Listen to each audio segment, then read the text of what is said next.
नमस्कार. शब्दचाफामध्ये तुम्हा सर्वांचे पुन्हा एकदा स्वागत. आजची कथा वेळ निघून गेल्यावर. लेखिका सविता किरणाळे. बरोबर 5:30ला गोदावरीला जाग आली. तिला सवयच होती कधीपासून पहाटे लवकर उठायची. बाजूला झोपलेल्या अर्जुनरावांच्या अंगावरील पांघरूण सारखे करून ती बेडरूम बाहेर आली. अख्खं घर अजून साखर झोपेत होतं. घरातील बाकीच्या लोकांची सकाळ 7 वाजता व्हायची. गोदावरी हळूच दार उघडून बाहेर व्हरांड्यात आली. तिथे टांगलेल्या झोपाळ्यावर बसून मंद झोके घेऊ लागली. समोरच्या छोट्या रस्त्यावरून मॉर्निंग वॉकला जाणारे लोक दिसत होते. काही जॉगिंग करत होते. 10 मिनिटे बसून गोदावरी ब्रश करायला घरात गेली, कारण तिलाही मॉर्निंग वॉकला जायचे होते. बरोबर 6 वाजता ग्लासभर कोमट पाणी पिऊन चावी घेऊन ती घराबाहेर पडली. हा अर्ध्या तासाचा वॉक तिला दिवसभराची ऊर्जा देऊन जायचा. बाकी दिवसभर कामाशी झटझोंब होतीच नशिबी. भाजी देवाला फुलं घेऊन 6:30ला घरी येऊन कामाला लागणे तिला भागच होते, कारण सून मुलगा 8:30ला नोकरीसाठी बाहेर पडायचे. त्याआधी त्यांचे डबे नाश्ता तयार हवा. 8 वाजता सून वंदना मुलगा सचिन तयार होऊन डायनिंग टेबलजवळ आले. तोपर्यंत नाश्ता मांडून तयार होता. अर्जुनरावही नाश्त्यासाठी येऊन बसले. गोदावरी त्यांना प्लेटमध्ये वाढू लागली. तिघे गप्पा मारत नाश्ता करू लागले, पण गोदावरीलाही बोलवावे असे कुणालाच वाटले नाही. तिचे अस्तित्व जणू घरासाठी राबण्यापुरतेच मर्यादित होते. गोदावरी, सौभाग्यवती गोदावरी अर्जुनराव मुकाणे, वय 52 वर्षे, एक गृहिणी. 17व्या वर्षी लग्न आणि 19व्या वर्षी आई पण पदरी पडले. अर्जुनराव LICमध्ये कामाला होते. त्या काळी नोकरी मिळवणे आणि ती टिकवणे इतके अवघड नव्हते. एकत्र कुटुंब असल्याने जबाबदाऱ्याही वाटल्या जायच्या. स्त्रियांनी स्वयंपाकघरात राबायचे, तर पुरुषांनी नोकरी उद्योग करून घर चालवायचे. हा अलिखित नियमच होता. यातून कोणाला उसंतच मिळत नसे. मग दिवसाअखेर जेव्हा जोडपी आपापल्या खोलीत झोपायला जायची, तेव्हा फक्त शरीराची भूक भागवली जायची. मनाचा विचार करण्याइतका वेळ कुणाकडे असायचा? अशाने नवरा बायकोमध्ये मैत्रीचे बंध क्वचितच निर्माण होत. अर्जुनराव घरातील मोठे बंधू होते. त्यांच्या चेहऱ्यावर आणि वागण्यात नेहमीच मोठेपणा, आढ्यता झळकत असे. कमी शिकलेल्या गोदावरीला त्यांच्या लेखी जास्त किंमत नव्हती आणि ती ते देतही नव्हते. वाड्यातील इतर बायकांची कमी अधिक प्रमाणात हीच परिस्थिती होती. मग कुणाकडे तक्रार करण्याचा प्रश्नच नव्हता. दिवसांमागून दिवस जात होते. काळ आपल्या गतीने पुढे सरकत होता. एकत्रित राहत असलेले मुकाणे कुटुंब विभक्त झाले. अर्जुनरावांनी दूरदृष्टी ठेवून आधीच एक प्लॉट घेऊन ठेवला होता. त्यावर एक छानसा बंगला बांधला होता. आता ते रिटायर झाले होते. मुलगा सचिन नोकरीला लागून स्थिर स्थावर झाला होता. त्याचे लग्न होऊन एका मुलीची संसारात भर पडली होती. सगळे पुढे गेले होते. सगळं बदललं होतं, पण गोदावरी मात्र जिथे होती तिथेच होती अजूनही, नुसती दिवसभर राबणारी मशीन. रिटायरमेंटनंतर अर्जुनरावांना वेळच वेळ असायचा, पण त्यांचे बोलणे ऐकायला घरी कुणीच नसायचे शिवाय गोदावरीच्या. यांना तर ऑफिसमध्ये आपलीच चालवायची सवय लागली होती. मग घरी हक्काचे गिऱ्हाईक म्हणजे गोदावरी. सगळ्यात रागा अर्जुनराव तिच्यावरच काढायचे. भरीतभर म्हणजे ती जास्त शिक्षित नव्हती. सगळे आयुष्य 4 भिंतीच्या आत घालवल्याने अर्जुनरावांशी गप्पा मारण्याइतकी चतुरस्त्रही नव्हती. यावरूनही तिचा अपमान ठरलेला असायचा. सचिन लहानपणापासूनच आपल्या आईला नेहमी खालमानेने काम करताना पाहत आला होता. कुठल्याही गोष्टीला आईने विरोध केला आहे किंवा कशावर आपले मत व्यक्त केले असे त्याने कधी पाहिले नव्हते. मुलगा आणि आईमध्ये असणारे स्पेशल बॉन्डिंग त्या दोघात कधी नव्हतेच. म्हणून अर्जुनरावांच्या वागण्याची सचिनला ना खंत होती ना कीव. सून वंदनाने मात्र याचा बरोबर फायदा घेतला होता.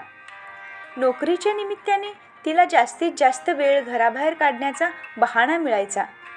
कधी कुणाचे प्रमोशन तर कधी निरोप समारंभ. या निमित्ताने घर आणि मूल गोदावरीवर टाकून ती मोकळी व्हायची. एकच गोष्ट पुन्हा पुन्हा घडत गेली की आपल्याला तिचे काही वाटेनासे होते. नेमके हेच इथेही होत होते. अर्जुनराव गोदावरीला नेहमी डाफरून बोलायचे. सचिनही तेच शिकला आणि वंदनाने तेच पुढे चालू ठेवले.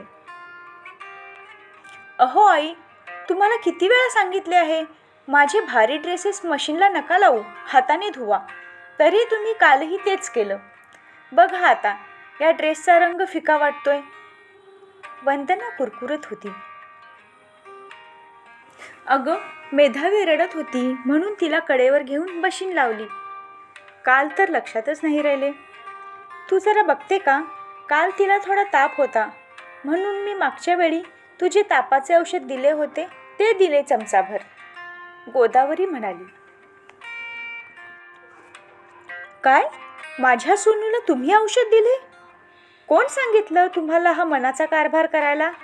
देवा, असल्या अडाणी माणसाच्या हाती आपले मूल सोपवणे म्हणजे एक शिक्षाच रे बाबा. वंदना भडकली होती. तावातावाने तिने मेधावीच्या औषधाची बाटली तपासली. योग्यच औषध होते ते. तिचा जोर थोडा ओसारला. हे बरोबर औषध आहे. यावेळी ठीक आहे, पण यापुढे असा प्रसंग आला तर तुम्ही बाबांना विचारा. ते सांगतील तसे करा. तुमचा काही भरवसा नाही. इतके बोलून पायात चप्पल अडकवून ती निघून गेली. गोदावरीला सुनेचे हे बोलणे खटकले. माझा भरवसा नाही म्हणे. 6 महिन्याचे बाळ माझ्यावर सोपवून खुशाल फिरायची ही बया. तेव्हा बरा वाटला माझा भरवसा. पूर्ण घर मी सांभाळते. अगदी लोकलाजेसाठीही कुणी कधी कसल्याच कामाला बोट लावत नाही. आणि मी अडाणी. तिच्या डोळ्यात पाणी तरळले. सोफ्यावर बसून वर्तमानपत्र वाचत असलेल्या अर्जुनरावांनी ते पाहून न पाहिल्यासारखे केले. त्यांना आपल्या बायकोचा होणारा अपमान दिसत नव्हता असे नाही, पण तेही तर तेच करायचे. उठता बसता नव्हे, सुरुवात तर त्यांनीच केली होती म्हणून त्यांना त्याचे काही वाटत नसावे. ते जरी रिटायर झाले असले तरी घरी त्यांना आजही मान मिळायचा.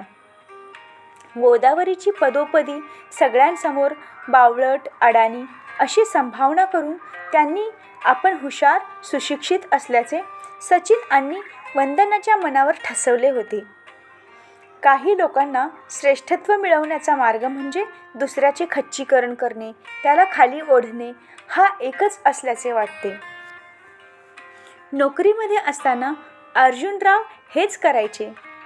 दुसऱ्याचे श्रेय लाटून विविध खेळ्या खेळूनच त्यांनी त्यांचे श्रेष्ठत्व मिळवले होते. आता घरीही ते तेच करत होते. काही महिन्यानंतर वंदनाचा वाढदिवस होता. तिच्या मैत्रिणी केक घेऊन घरी आल्या होत्या. गोदावरीने त्यांच्यासाठी शिरा, दडपे पोहे, सरबत असे काही पदार्थ बनवून बैठकीत मांडून ठेवले होते. सगळ्याजणी त्यांचा आस्वाद घेत गप्पांमध्ये गढल्या होत्या. बोलताना आपले सूर अंमळ वरचे लागत आहेत याचेही त्यांना भान नव्हते. अर्जुनराव कधीच बाहेरून येऊन आतल्या खोलीत बसले होते. गोदावरी किचनमध्ये खुडबुडत होती. वंदू, तू मागे एक जागा पाहिली होतीस ना? काय झाले तिचे? झाला का व्यवहार? एकीने प्रश्न केला. अगं, कुठला व्यवहार करतेस? भाव खूपच जास्त सांगतोय तो एजंट. पण बघू म्हटलं काही सोय होते का? सचिनच्या बाबांनाच गंडा घालावा लागेल काहीतरी कारण सांगून, वंदना म्हणाली. म्हणजे तू त्यांना पटवू शकशील का? आणि सचिन काही म्हणणार नाही का? त्याला समजले तरच काही म्हणेल ना. मी त्याला काही सांगणार नाहीच आहे. ॲक्च्युली मला ही कल्पना त्या दोघा बापलेकांकडे पाहूनच सुचली. दोघेही सासूबाईंना काडीची किंमत देत नाहीत. घराची मालकीण असूनही मोलकरणीची कळा आहे त्यांच्यावर. ती बाई ही इतकी बुळी की कधी तोंडून वावगा शब्द काढत नाही. विरोध करणे तर दूरच. आज त्यांची जी अवस्था आहे ती आपली होऊ नये म्हणून मी आतापासूनच तयारीत आहे. पण वंदना, तुझी सासू खरंच चांगली आहे ग. मग तू तिचा असा अपमान कसा काय सहन करतेस? तुला ते खटकत नाही का? तू पण एक स्त्रीच आहेस ना. हे बघ पल्लवी, त्यांचा अपमान त्यांचा आपला नवरा आणि मुलगाच करतोय. त्या माणसाला आपल्या बायकोचा मान ठेवता येत नसेल तर मला काय पडली आहे? हां, कधीतरी वाईट वाटतं. पण मग जर मी कनवाळू होत राहिली तर काम कोण करेल घरचे? मेधावीला कोण सांभाळेल? आणि मी का अपराधी वाटून घेऊ जर चूक त्यांच्या आणि माझ्या नवऱ्याची असेल तर? मी तर बस वाहत्या गंगेत हात धुवून घेणार. सरबताचा घोट घेत वंदना म्हणाली. आतल्या खोलीतून सगळे ऐकणारे अर्जुनराव आपल्या वागण्याने गोदावरीची अवस्था कोणीही यावे आणि टपली मारून जावे अशी झाल्याचे जाणवून व्यथित झाले होते. तिथून उठून ते हळूच किचनमध्ये गेले. तिथे गोदावरी निर्विकारपणे आपले काम उरकत होती. अर्थात ते सगळे बोलणे तिनेही ऐकले होतेच. म्हणून जेव्हा अर्जुनराव तिचे हात हाती घेऊन माफी मागू लागले तेव्हा ती फक्त इतकंच म्हणाली, आता माफी मागून काय फायदा? त्याच्याने माझे गेलेले वाईट दिवस चांगले होऊन परत थोडीच येणार आहेत. आताच्या तुमच्या क्षमायाचनेने माझा हरवलेला आत्मसन्मान परत मिळेल काय? तुमची माफी मागायची ही वेळ निघून गेली. जसं माझे आनंदी राहण्याचे वय. तेव्हा तुम्ही जा आता बाहेर. त्यांच्याकडे परत वळूनही न बघता ती परत कामात मग्न झाली. समाप्त. वाचक हो, तुम्हाला जर आमच्या कथा आवडत असतील तर शब्दचाफा हे चॅनल जरूर सबस्क्राईब करा. शब्दचाफावरील सर्व कथांचे कॉपीराईट हक्क कायदेशीरपणे रजिस्टर केले आहेत. कोणत्याही कथेचा कुठल्याही प्रकारे उपयोग केल्यास त्यांच्यावर कठोर कायदेशीर कारवाई करण्यात येईल याची नोंद घ्यावी. धन्यवाद.